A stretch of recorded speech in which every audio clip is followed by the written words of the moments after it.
राम जानकी की दो बहुएं थीं। बड़ी बहू का नाम राधा था, जो देखने में काली थी। वही उसकी बड़ी बेटी सोहन की बीवी थी। उन दोनों की लव मैरिज थी। राम जानकी अपनी बड़ी बहू को उसके रंग के कारण बिल्कुल भी पसंद नहीं करती थी। उसकी छोटी बहू का नाम कमला था, जो कि उसकी छोटी बेटी रवि की बीवी थी। राम जानकी छोटी बहू कमला को बहुत पसंद करती थी, क्योंकि वह देखने में सुंदर थी और उसको रवि के लिए उसने पसंद किया था। राधा कुछ दिनों के लिए अपने मायके गई हुई थी। राम जानकी अपने पति से राधा की चुगली करती है कि अगर सोहन ने मेरी बात मानी होती तो उसकी भी कमला जैसी सुंदर बहू लेकर आती। राम जानकी का पति भी अपनी पत्नी को समझाता था कि रंग रूप से कुछ नहीं होता, व्यक्ति के गुण मायने रखते हैं। लेकिन राम जानकी को कोई फर्क नहीं पड़ता था। एक दिन राम जानकी के छोटे बेटे और बहू ने गोवा जाने का प्लान बनाया।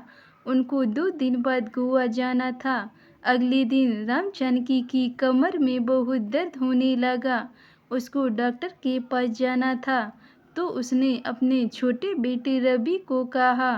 तो रवि ने बोला कि आज हमें शॉपिंग करने के लिए मार्केट जाना है, आप बड़े भाई के साथ चले जाइए।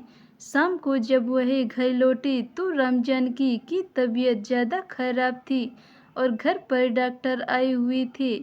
डॉक्टर ने राम जानकी को 1 हफ्ते बेड रेस्ट की सलाह दी। रवि के पिता ने रवि को गोवा में बाद में जाने की सलाह दी।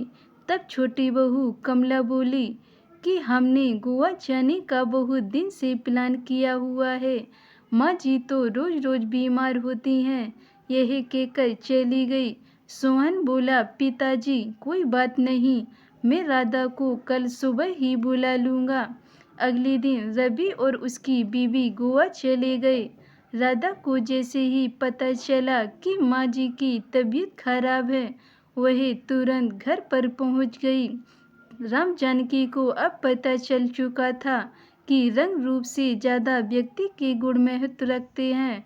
वह जिस छोटी बहू को अच्छा समझती थी, उसके गुणों ने उसको दुख पहुंचाया, जबकि जिस बड़ी बहू को राधा को वह पसंद नहीं करती थी, उसके अच्छे गुणों से वह बहुत खुश थी।